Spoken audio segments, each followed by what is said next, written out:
Hi viewers, welcome to our channel. ప్రస్తుతం మనతో పాటు ఇమ్మంది రామారావు గారు సీనియర్ జర్నలిస్ట్ ఉన్నారు. వారితో ఒకసారి మాట్లాడదాం. సార్ నమస్కారం. సార్ నమస్తే బాబు. సార్ టీడీపీకి రెండు కేంద్ర మంత్రి పదవులు ఇచ్చినట్టుగా వార్తలు వస్తున్నాయి సార్. అందులో ఒకటి పెమ్మసాని గారికి అండ్ ఇంకోటి రామ్మోహన్ నాయుడు గారికి, వీళ్ళిద్దరికి కూడా ఇచ్చినట్టు వార్తలు వస్తున్నాయి. మరి వార్తలు నిజమెంతుంది?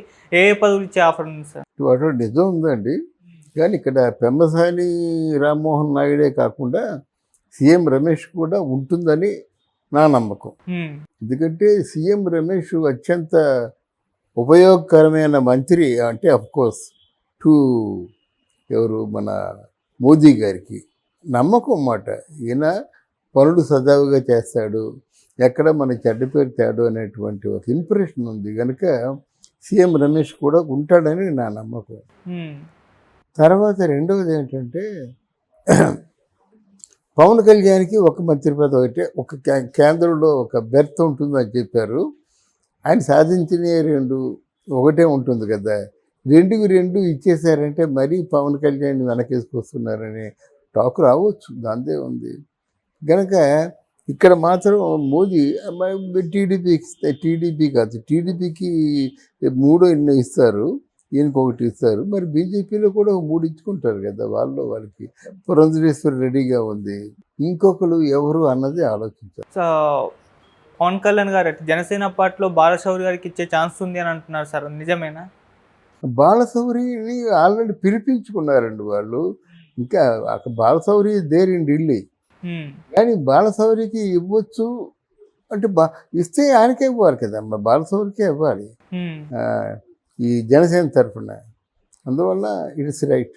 ఓకే, ఇటు చూస్తే సార్ పెమ్మసాని గారు మరి ఫస్ట్ టైం ఆయన కంటెస్ట్ చేసి గెలవడం చూస్తున్నాం. సో ఆయనకు ఇవ్వడం కరెక్టేనని కొంతమంది అడుగుతున్నారు, ఎందుకంటే సీనియర్లు కూడా ఉన్నారు కదా టీడీపీలో చాలామంది అని అంటున్నారు. ఇక్కడ మిత్రలాభంలో ఒక నీతి వాక్యం ఉంది, ఎవడు బుద్ధిమంతుడో వాడు వృద్ధుడు కానీ ఏండ్లు మీరిన వాడా వృద్ధుడు అంటాడు పరవస్తు చెన్నైశ్వరి. ఇక్కడ సీనియర్స్ కాదు ప్రధానం, బుద్ధి కుశలత అది కావాలి.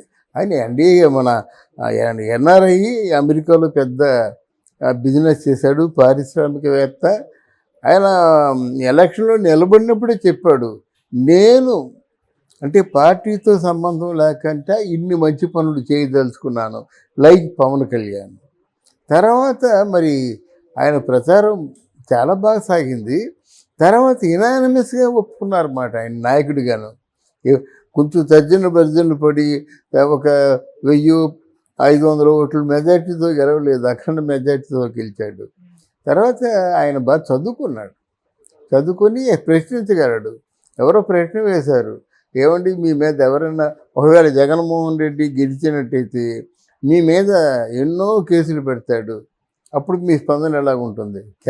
కేసులు పెడితే కదండి రాజకీయం, పెట్టనియండి ఎదుర్కొంటాం అంటే చాలా సునాయాసంగా చెప్పాడన్నమాట. అది రాజకీయ నాయకుడు కావాలి. అయ్యో కేసులు పెట్టేస్తారా ఇప్పుడు ఎలాగండి అనేటువంటి భయపడిపోయేవాడు కాదు రాజకీయ నాయకుడు. పెట్టమండి. ఇప్పుడు మీకు పరిపాలనలో మునుపటికి ఎప్పుడు చూడండి, పెట్టమండి. అంటే పోలీసులు అంటే ఆ తప్పు చేయకపోతే ధైర్యంగా ఉంటాడు, తప్పు చేస్తే మక్కలు ఎర్రగొట్టేస్తారు.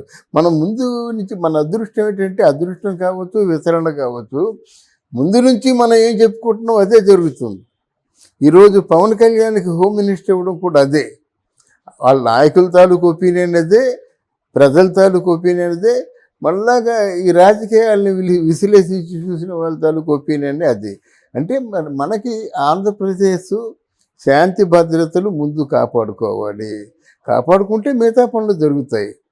అంతేగాని ఇప్పుడు ఏదో ప్రాజెక్ట్ ఉంటుందండి, ఆపోజిషన్ పార్టీ వాళ్ళేమో వ్యతిరేకత తెలియజేశారు, ఇంకొకళ్ళేమో రెచ్చగొట్టారు. ఇప్పుడు మన పార్టీలో ఉన్న వాళ్ళందరూ మన పార్టీ వాళ్ళు కాదు, అది గమనించాలి. మన పార్టీలో ఉన్న వాళ్ళల్లో ఒక కర్చీఫ్ వేసేస్తారు మళ్ళీ వైసీపీ పార్టీలోకి. సో మన పార్టీలో ఉన్న వాళ్ళ చేత నువ్వు అనిపిస్తారు, అదే కదా రాజకీయం. ఇట్లాంటి రాజకీయాలకి సరైనటువంటి జవాబుదారి పవన్ కళ్యాణ్ అన్నమాట. అందువల్ల ఇక్కడ పవన్ కళ్యాణ్ మనం చెప్పినట్టుగా హోమ్ మినిస్టర్ అవుతాడు. ముఖ్యమంత్రి అంటే ఇక్కడ ముఖ్యమంత్రి కూడా వివాదాల పాలైపోయాడు. ఎందుకంటే ఆయన ఫోటో నా ఫోటో, ఆయన బొమ్మ నా బొమ్మ, ఆయన బుకే నాకు బుకే ఆయన మీటింగ్ నేను మీటింగు ఇలా ఉండకూడదు. ఇప్పుడు వాళ్ళు ఒకరి మీద ఒకరు నమ్మకం ఉండాలి కదా.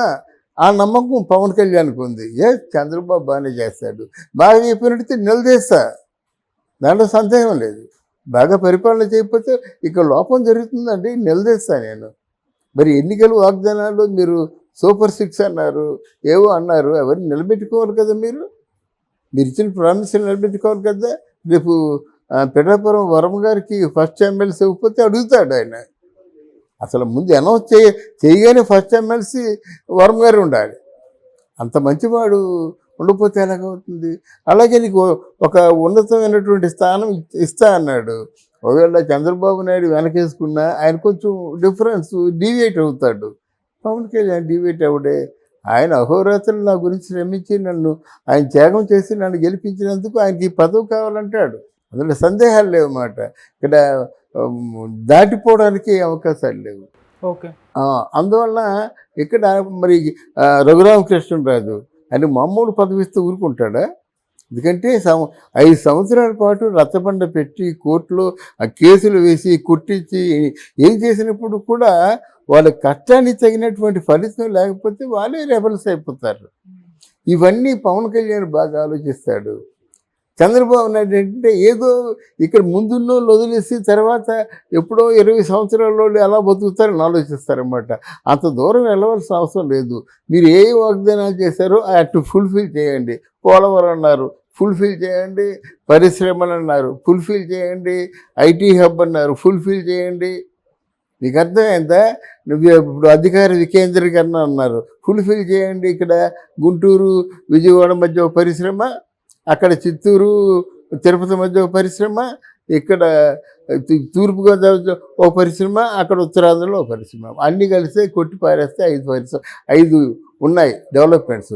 అవి ఉంటే అందరినీ సాటిస్ఫై చేయడం మాట. ముందు ఆ ప్లానింగ్తోనే వస్తారు, అది మారిపోతారు. అలాగే భోగపురంలో ఇంటర్నేషనల్ ఎయిర్పోర్ట్కి ప్రారంభోత్సవం అయిపోయింది, అలా పడుంది మాట. 5,500 ఎకరాలు తీసుకున్నారు ఎయిర్పోర్ట్ కోసం. ఇప్పుడు మనకున్న విశాఖపట్నం ఎయిర్పోర్టు మంది కాదు, ఆ స్థలం అంతా నేవీ వాళ్ళదన్నమాట. దాన్ని ఆల్టర్నేటివ్ చూశారు చంద్రబాబు నాయుడు.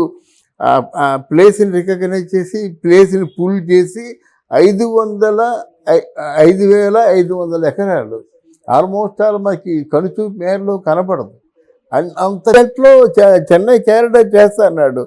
పరిశ్రమలు పెరుగుతాయి, వ్యాపారం పెరుగుతుంది, టైం డ్యూరేషన్ పెరుగుద్ది, ఈ విధంగా మేలు జరుగుతుంది. మరి చాలు, ఇవి చేస్తే చాలు.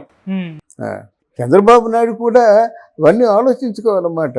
అధికారం అంటే అది ముళ్ళ కిరీటం అనుకుంటే బాగుంటుందండి. అదేదో పట్టాభిషేకం అంటారు కానండి. నిజంగా పరిపాలించేవాడికి కష్టపడేవాడికి ముళ్ళ కిరీటాన్ని పై పెట్టారనమాట. ఆ బాధను భరిస్తూ ప్రజలకు సేవ చేయడమే, దానికోసమే మమ్మల్ని ఎన్నుకుంటారు. ఏమో అది గుత్తాధిపత్యం చేస్తున్నట్టుగా, ఇది మీ జాగీర్ అన్నట్టుగా, ఏదైనా పథకాలకి మీ జేబులోంచి ఇస్తున్నట్టుగా ఇలా ఫీల్ అవుతారు. అలా ఫీల్ అయ్యి ఆ రోజులు పోవాలి. ఆ పథకాలకి పేరు కూడా దేశానికి ఎవరెవరైతే టంగుటూరి ప్రకాశం గారు అక్కడ కాదురా ఇక్కడ కాల్చి అన్నాడు, అలాంటి వాళ్ళకి ఇవ్వాలి. మొట్టమొదటి ముఖ్యమంత్రి ఉభయ రాష్ట్రాలకేని అలాంటి వాళ్ళు పేరు పెట్టుకోవాలన్నమాట. నేతాజీ పేరు పెట్టుకోవాలి, ఓ భగత్ సింగ్ పేరు పెట్టుకోవాలి. ఎందుకంటే భావి తరాల వారికి వీళ్ళు ఇన్స్పైరింగ్గా ఉంటారన్నమాట. అంతేగాని మా నాన్న పేరు, మా తాత పేరు, ఇంకా నా కొడుకు పేరు పెట్టుకుంటే కుదరదు. దాన్ని ప్రజలు కూడా వ్యతిరేకంగా తీర్పు ఇవ్వాలన్నమాట. ఇవన్నీ కొనసాగాలి. లేకపోతే పరిపాలన భారత మనమే ప్రశ్నిస్తాము. ప్రజాగొంతుకు మాది రైట్ ఆఫ్ ఎక్స్ప్రెషన్, తప్పకుండా ప్రశ్నిస్తాం. ఓకే, ఇవన్నీ వాళ్ళు దృష్టిలో ఉంచుకోవాలి. Right sir, thank you so much sir.